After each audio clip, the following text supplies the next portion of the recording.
bendiciones. Qué gusto estar nuevamente juntos para poder estar estudiando la palabra de Dios, estos 30 minutos que dedicamos en Casa de Oración Cristiana para la Escuela Bíblica Virtual. En esta ocasión, entrando ya en el capítulo 12 de Mateo, prepárate allí, abre la Biblia en esta porción y sin más, demos inicio con oración. Padre, gracias. Gracias Dios por la oportunidad de conocerte y de conocer tu palabra. Dios, en este tiempo, Señor, pedimos que tú nos guíes, nos ayudes, nos orientes, que tu palabra, Señor, hable en nuestro corazón, por el poder de tu Espíritu Santo, en el nombre de Jesús. Amén y amén. Como decíamos, llegamos al capítulo 12 de Mateo. En este capítulo veremos ejemplos, comenzaremos a ver estos ejemplos de esas pesadas cargas de las que hablaba Jesús al final del capítulo 11, que ponían los religiosos de la época sobre el pueblo, esos mandatos que estaban realmente más allá de lo que realmente Dios había establecido en la ley. Sobre todo vamos a ver el énfasis que van a poner los fariseos en el tema del día de reposo. Esos son los conflictos que vamos a ver enseguida, que se van a recrudecer en este capítulo 12. Y es que vamos a ver precisamente que esa oposición al Señor Jesucristo va tomando más fuerza. Inclusive vamos a ver en este capítulo que van a llegar los fariseos precisamente a acusar a Jesucristo de tener pactos con el diablo. Mire usted a qué punto están llegando, porque ya la cosa está cogiendo más auge. El ministerio de Jesús está cogiendo más fuerza, por tanto la oposición se está levantando con más fuerza. En ese punto de su ministerio estamos aquí en el capítulo 12. Así que sin más, entremos. Mateo 12, 1 al 8, es la primera porción que vamos a considerar en este capítulo. Este pasaje es paralelo para que lo anotes y después puedas compararlo y revisar. Mateo 12, 1 al 8 es paralelo con Marcos 2, 23 al 28. Marcos 2, 23 al 28. Y también con Lucas 6, 1 al 5. Lucas 6, 1 al 5 son los pasajes paralelos de este texto que vamos a estar estudiando a continuación. Dice así Mateo 12, 1 al 8. En aquel tiempo iba Jesús por los sembrados en un día de reposo, y sus discípulos tuvieron hambre y comenzaron a arrancar espigas y a comer. Viéndolo los fariseos le dijeron: He aquí, tus discípulos hacen lo que no es lícito hacer en el día de reposo. Pero él les dijo: ¿No habéis leído lo que hizo David cuando él y los que con él estaban tuvieron hambre? Cómo entró en la casa de Dios y comió los panes de la proposición, que no les era lícito comer ni a él ni a los que con él estaban, sino solamente a los sacerdotes. ¿O no habéis leído en la ley cómo en el día de reposo los sacerdotes en el templo profanan el día de reposo y son sin culpa? Pues os digo que uno mayor que el templo está aquí. Y si supieseis qué significa misericordia quiero y no sacrificio, no condenaríais a los inocentes, porque el Hijo del Hombre es Señor del día de reposo. Aquí tenemos este episodio donde dice que en aquel tiempo iba Jesús por los sembrados en un día de reposo, o sea, un sábado. Y sus discípulos tuvieron hambre y comenzaron a arrancar espigas y a comer. Algunos piensan que este episodio ocurre viniendo Jesús de Jerusalén con sus discípulos de celebrar la Pascua, aquella que se narra en Juan capítulo 5, por algunos temas un poco técnicos del texto, así que no vamos a hacer mucho énfasis en eso, pero si es así, es interesante que precisamente en ese capítulo 5 de Juan está ya un conflicto con los fariseos allá en Jerusalén, precisamente por la sanidad del paralítico de Betesda. ¿Se recuerdan? La sanidad del paralítico de Betesda está en capítulo 5 de Juan, sobre todo los versículos 8 al 10 nos dicen que eso ocurrió en día de reposo y por eso condenaban los fariseos a Jesús allá en Jerusalén en aquel momento. Si es así como lo piensan algunos estudiosos, que venía Jesús de celebrar esa Pascua de Jerusalén con sus discípulos, bueno, ya ahí había un preámbulo de este conflicto con respecto al día de reposo que los fariseos van a estar en este momento acusando a Jesús precisamente de violarlo. El hecho es que era un sábado en que Jesús caminaba con sus discípulos entre los sembrados. Él caminaba con sus discípulos entre los sembrados en un día sábado, un día de reposo, como todos sabemos.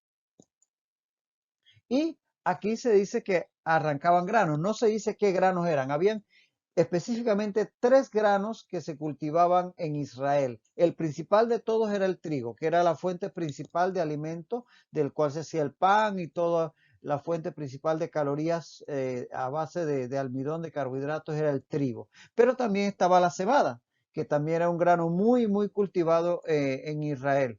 E incluso estaba el centeno, que era quizás el más simple, el más pobre desde el punto de vista nutricional y el menos apetecido. Por algo se decía que el pan de centeno era el pan de los pobres. Y muchas veces el centeno se usaba sobre todo para alimentar a los animales. Pero estos 3 granos, el trigo, la cebada y el centeno, eran los que se sembraban, se cultivaban en el Israel de la época de Jesús.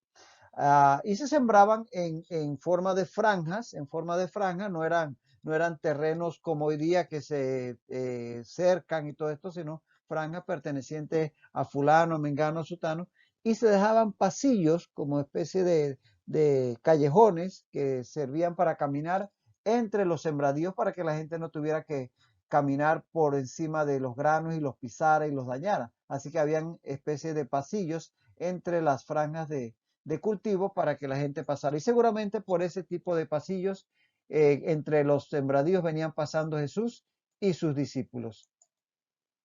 Y el grano, obviamente, si ellos dice aquí que lo arrancaban con sus manos y lo comían, seguramente el grano estaba maduro. Y si el grano estaba maduro, tenía que ser época de primavera. Porque, por ejemplo, la cebada, que era el cereal que primero se cosechaba alrededor del mes de abril. Y el trigo se cosechaba, perdón, posteriormente ya para el mes de junio. De tal manera que tenía que ser época de primavera, coincidiendo desde este punto de vista con la Pascua. Y en ese sentido tendrían razón los estudiosos que piensan que esto ocurrió más o menos para esa época. Viendo el calendario judío, sabemos que el calendario judío era un calendario lunar, es decir, los meses son meses de 28 días, por eso al final tenían que agregar un 13º mes. En el calendario judío tenemos aquí en el mes de Nisan, que es el primer mes oficialmente en el año judío, en el calendario hebreo tradicional, alrededor del mes 14 se celebraba, en el día 14 del mes de Nisan se celebraba la Pascua. Luego venía la fiesta de los panes sin levadura y el día 16 estaba la ofrenda de las primicias. Bueno, en el mes de Nisan comenzaba la cosecha de la cebada, que correspondería a finales de marzo y principios mediados de abril. Así que en esta época se podía estar cosechando la cebada y podría estar coincidiendo con recién la fiesta de la Pascua y la de los panes sin levadura. Después vendría el cultivo y la cosecha del trigo, que ocurriría más bien hacia el mes de mayo, junio, es cuando se cosecharía el trigo, que daría pie a la fiesta posteriormente de las semanas o del Pentecostés. De tal manera que estos granos se cultivaban en esta época de primavera y hasta entrados del verano se cosechaba el trigo. Si fue cebada, si fue trigo, no lo sabemos, pero era un grano que estaba maduro y seguramente fue en esta época en que Jesús con sus discípulos pasaron por este tipo de sembradíos. Y bueno, ahí dice que iban ellos por ahí, por esos sembradíos. Ahora, los discípulos dice Mateo que tenían hambre. Y atención, la expresión en griego que plantea Mateo aquí habla de tener un gran hambre. O sea, no es que tenía una hambrecita, no, sino cuando tú realmente has pasado un buen tiempo sin comer y tienes un hambre importante, un hambre de esos que te hacen crujir los intestinos, de tal manera que era un hambre importante, no era cualquier hambrecita, era un gran hambre. Y bueno, la ley había hecho provisión para estas situaciones. En Deuteronomio 23:25, dice la palabra que cuando entres en la mies de tu prójimo, podrás arrancar espigas con tu mano, mas no aplicarás la hoz a la mies de tu prójimo. ¿Ves? La provisión de Dios para los necesitados era que si en un momento dado tenías una necesidad, tenías hambre y estabas junto al sembradío de tu vecino, podías arrancar, no con la hoz, porque eso sería abusar ya y eso no estaba permitido, pero arrancar lo que probablemente sería suficiente para alimentar a una persona, eso estaba permitido por la ley precisamente para proveer para aquellos que estaban en necesidad. Ahora, los discípulos dice que arrancaban espigas, pero si lees el pasaje paralelo que ya te mencioné en Lucas 6:1, dice que no solo las arrancaban, sino que las restregaban con sus manos. Con eso lo que hacían era tratar de romper el cascarón que tiene el grano para poderlo liberar del mismo y poderse comer el grano. Eso lo leemos en Lucas 6:1, no lo dice Mateo, pero en Lucas 6:1 lo amplía. Así que esto es lo que hacían los discípulos en ese momento. Ahora, interesante destacar aquí que Jesús y sus discípulos podían pasar hambre, ¿ah? Como evidentemente lo pasaron en este momento y seguramente en otros pasajes, porque recuerda, ellos habían dejado todo por seguir a Jesús. Ellos no tenían un salario, ellos habían dejado la pesca, habían dejado sus trabajos a lo que sea que se dedicaran. El mismo Jesús dejó su trabajo de carpintería y se dedicaban 100% al ministerio, pero el Señor los sostenía. Los sostenía a través de gente que les alojaba, les hospedaba, les daba de comer, les sustentaban de sus bienes. Por ejemplo, por poner un ejemplo, vemos en Lucas 8:3, en Lucas 8:3 dice que Juana, mujer de Chuza, intendente de Herodes, no era cualquier persona, y Susana y otras muchas que le servían de sus bienes. ¿Lo ve? Estas mujeres y otras más y otras personas, no solo mujeres, servían al Señor Jesús y a los discípulos de sus bienes y le sustentaban. Obviamente que en un momento dado el Señor Jesús podía hacer un milagro como la multiplicación de los panes y los peces, pero no era la idea que él estuviera haciendo aparecer comida por ahí a cada rato. Recuerda que igual él bien lo dice, no solo de pan vivir el hombre.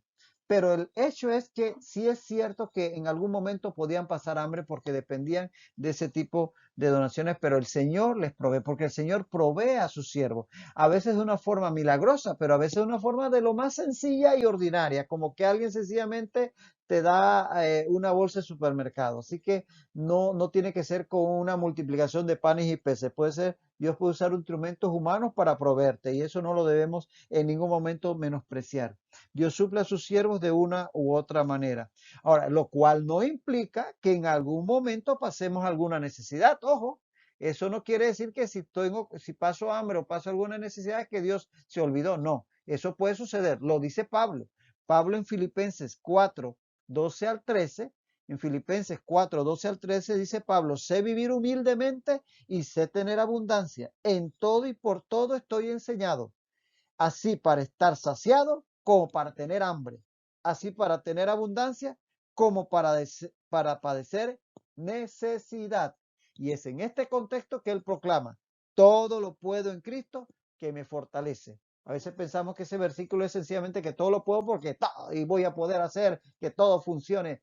No, a veces significa que en Cristo puedo soportar la necesidad, puedo soportar la prueba, puedo soportar el hambre, la falta de recursos, porque Él me da gracia para atravesar esa situación. Así que no pensemos que no vamos a pasar en algún momento necesidad. Jesús y sus discípulos pasaron en algún momento hambre, como lo vemos aquí, el mismo apóstol Pablo lo declara en su caso personal. Entonces dice que viéndolo, los fariseos, viendo aquello que hacían los discípulos de Jesús, le dijeron a Jesús, he aquí tus discípulos hacen lo que no es lícito hacer en el día de reposo. Ahora, la pregunta es, ¿de dónde salieron los fariseos? No se le, cuando ha leído este pasaje, no se lo ha preguntado, porque aparentemente Jesús y sus discípulos estaban caminando por el campo y de repente de la nada se aparecen estos fariseos.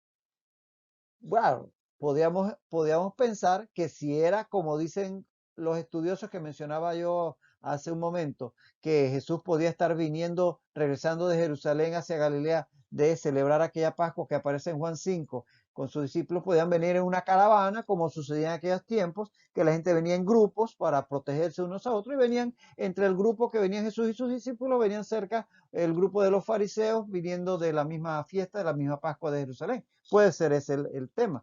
O puede ser que este sembradío quedaba cerca de algún poblado, de alguna población, que pues desde a lo lejos lo vieron fariseos que habitaban en esta población cercana al sembradío y se les acercaron para pues sencillamente recriminarles. No sabemos cómo estos fariseos dieron con esta situación, de una u otra forma lo hicieron, y lo cierto es que sea como sea, los fariseos se mantenían al acecho. Ya a esta altura el conflicto está muy avanzado, está muy plantado entre Jesús y los religiosos. Jesús trayendo la gracia de Dios, la palabra de Dios, el mensaje de Dios, y ellos aferrados a sus leyes y a sus tradiciones, y ellos estaban al acecho para poder acusar a Jesús de violar la ley, porque querían desacreditarlo delante del pueblo. Así que de una u otra forma, enseguida saltaron encima de Jesús y de sus discípulos. Condenaron, y fíjate, pon atención, condenaron a los discípulos no por tomar el grano, porque como vimos en Deuteronomio, eso se podía hacer según la ley. Lo condenaron por hacerlo en día de reposo. Esa fue la causa de la acusación, porque lo estaban haciendo en día de reposo. Y en este sentido, la ley prohibía trabajar en el día de reposo. En eso no hay duda. Vamos solamente a citar el texto. Éxodo 20, 8 al 11 dice: acuérdate del día de reposo para santificarlo. 6 días trabajarás y harás toda tu obra, mas el séptimo día es reposo para Jehová tu Dios. No hagas en él obra alguna.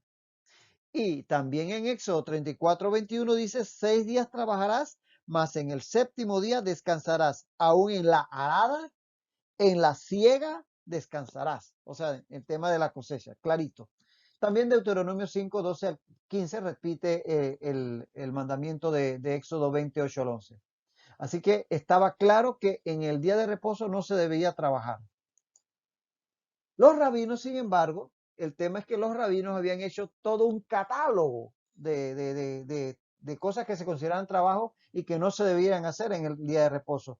En ese catálogo habían 39 trabajos principales, o sea, habían clasificado los trabajos que no se iban a hacer en día de reposo en 39 tipos de trabajo. Y luego cada uno de esos 39 trabajos los habían subdividido en varias categorías. Esta gente eran terribles, se iban a las minucias y un pocotón de cosas que supuestamente no se debía hacer. Por ponerles un ejemplo, según la Mishnah, que recuerdan ya eso, varios capítulos atrás comentamos que era lo de la Mishnah y todo eso. Según la Mishnah, era culpable de violar el día de reposo el hombre que en ese día, escucha bien, recogía espigas de grano equivalente al bocado de un cordero. Si lo que recogía era equivalente al bocado de un cordero, ya había violado el día de reposo. Y ellos daban toda una cantidad de clasificaciones para decir cuánto significaba caminar, cuánta distancia, llevar cuánto peso, hacer tanto, para poder tener todo bajo detalle a lo más ínfimo. De tal manera que a todo le encontraban una cantidad. Por ejemplo, arrancar las espigas con las manos, ellos lo equiparaban con cosechar. Y el restregarlas, como dice Lucas, en las manos lo equiparaban con el trillar, eso que se hacía con ese trillo que desgranaba el grano para que se liberara de la espiga y poderlo después cosechar.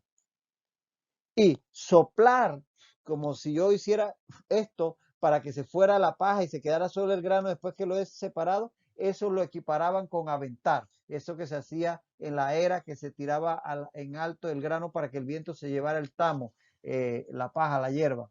De tal manera que ellos tenían tantos detalles para esto que era imposible escapar en algún punto de eso. Ahora, el tema este religioso de tomar el tema del día de reposo como algo tan dogmático y ver esto sí, esto no, hasta aquí sí, hasta aquí no, un paso más es demasiado, un paso menos, eso es lo que hace el religioso. Hoy en día, tú verás por la ciudad como los judíos, pues, sobre todo los más ortodoxos, se limitan en el Shabbat, en la celebración de su día de reposo, que va desde las 6 de la tarde del viernes a las 6 de la tarde del sábado, de hacer incluso cosas tan sencillas como manejar. Tú lo verás caminando y tratando de hacer sus cosas, ir a la sinagoga o aquí o allá, pero caminando. Cosas como esas, porque tratan de evitar hacer actividades que se consideren trabajo en el día de reposo. Y lo hacen así de una forma prácticamente religiosa y ritualista, puesto que quieren guardar el día de reposo, basado sobre todo en esas añadiduras que han hecho a través de los siglos los rabinos en estos tratados, los Talmud y la Mishnah, que lo que hacen es tratar de interpretar lo que Dios ha dicho, pero ya vemos que Jesucristo en su momento se encargó de darle las correctas interpretaciones a la ley. Pero él les dijo, ¿no habéis leído lo que hizo David cuando él y los que con él estaban tuvieron hambre? ¿Cómo entró en la casa de Dios y comió los panes de la proposición, que no les era lícito comer ni a él ni a los que con él estaban, sino solamente a los sacerdotes? Fíjate que Jesús le va a responder, Jesús va a defender a sus discípulos con tres argumentos irrebatibles, tres argumentos irrebatibles. Y el primero que va a plantear es el que aparece en 1 Samuel 21, 1 al 6. Antes de entrar en ese detalle, rescatar que Dios siempre va a defender a los suyos. Dios, el Señor siempre nos va a defender delante de nuestros adversarios. Así que cuando tengamos una causa en la cual estemos siendo injustamente atacados o condenados, pongamos nuestro caso delante de Dios, que Él es nuestro abogado, es nuestro defensor y Él se encargará de poner todo en su lugar. Eso puedes eh, eh, asegurarte de que va a ser así. Entonces, como decía, de los tres argumentos que vamos a estar viendo, que Jesús plantea rebatiendo la afirmación de los fariseos, el primero se basa en 1 Samuel 21, 1 al 6. Si quieres buscarlo y lo puedes leer o después con más calma, ese es el pasaje en donde David con sus hombres, con sus criados, está huyendo de Saúl y llega a la población de Nob, donde se había establecido para ese entonces el tabernáculo, todavía no había sido llevado hasta Jerusalén. Y ahí está el tabernáculo con todo el arca de la alianza, los sacerdotes y todo aquello. Y David llega con sus hombres hasta aquí y está el sacerdote Abiatar allí y él le pide algo de comer porque vienen hambrientos de tantos tiempos sin poderse alimentar.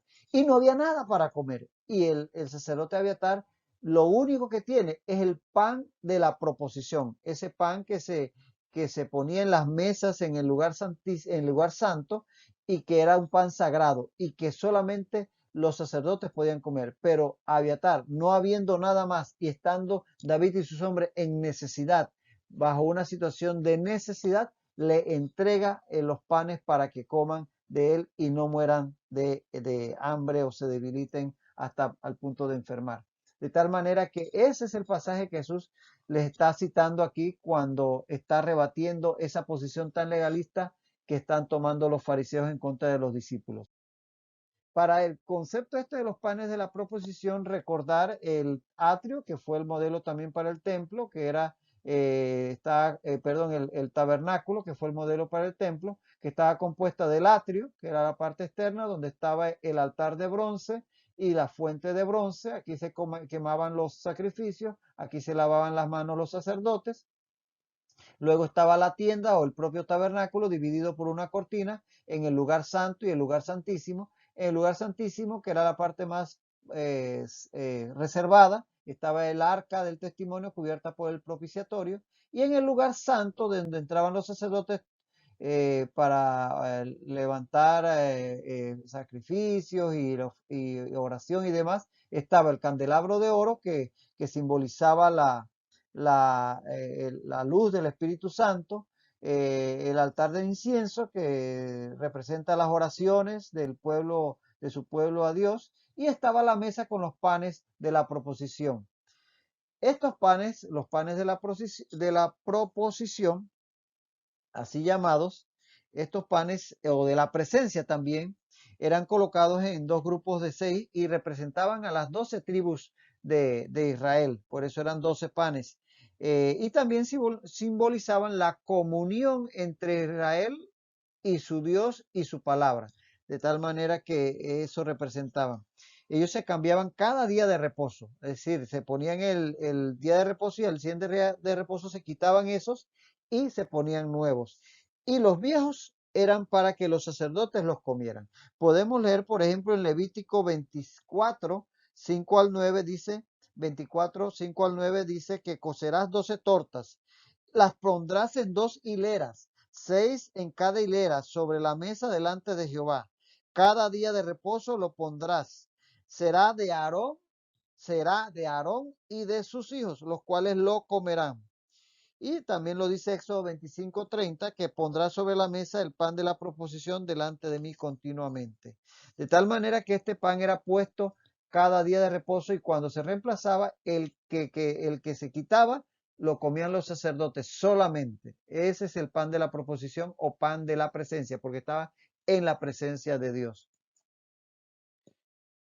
Y ese es el punto al cual se refiere Jesús, que a pesar de que la ley establecía que solo los sacerdotes podían comer los panes de la proposición, como dice allí, por ejemplo, en Levítico 24:9, que ya leímos, el sacerdote Ahimelech se los dio a David y a sus hombres.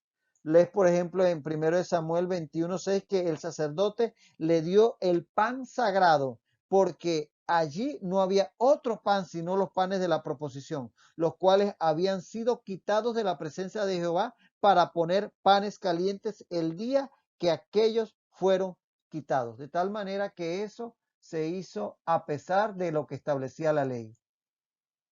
Entonces Ahimelech le dio los panes a David, escucha bien, no porque David fuera rey o que fuera ungido rey, porque todavía no le era rey, se los dio porque le era necesario, a causa de la necesidad, del hambre, o sea, la necesidad fue puesta por encima de la ley. En este caso, podemos ver que en su misericordia Dios antepone la necesidad del hombre a la rigidez de la ley, de tal manera que en un momento de necesidad, aún sus propias normas, sus propias leyes de culto y de ritos y todo esto son antepuestas por la necesidad del hombre. Y esto lo vemos bien claramente en este ejemplo que el propio Jesús nos da. Y es que los mandamientos que Dios nos ha dejado en su palabra son para nuestro bien, jamás serán para nuestro daño. Así que poner mandatos por encima del bienestar del hombre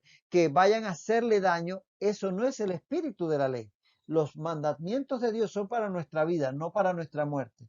De tal manera que en el momento en que esos mandamientos están por encima del bienestar del hombre, hay en Dios la misericordia de anteponer el bienestar del hombre a la rigidez del mandamiento. Bueno, entonces ahora Jesús va a plantear un segundo eh, argumento. Dice, ¿o no habéis leído en la ley cómo en el día de reposo los sacerdotes en el templo profanan el día de reposo y son sin culpa? Vamos a detenernos aquí porque pues el tiempo ha avanzado y no queremos dejar el argumento sin completarlo, pero vamos a quedarnos con este pensamiento. El Señor nos ha dado su palabra, sus mandamientos para que tengamos vida y vida en abundancia, no para que eso se convierta en una camisa de fuerza que nos cause más daño que bendiciones. Por eso es importante la correcta interpretación de la palabra y no hacer como hacían los fariseos, que la convertían sencillamente en una atadura para el pueblo. Vamos a seguir en este punto, no pierdas el hilo, quédate allí en este segundo argumento con el que Jesús rebate la posición de los fariseos y hasta la próxima ocasión que el Señor siga bendiciendo tu vida rica y abundantemente.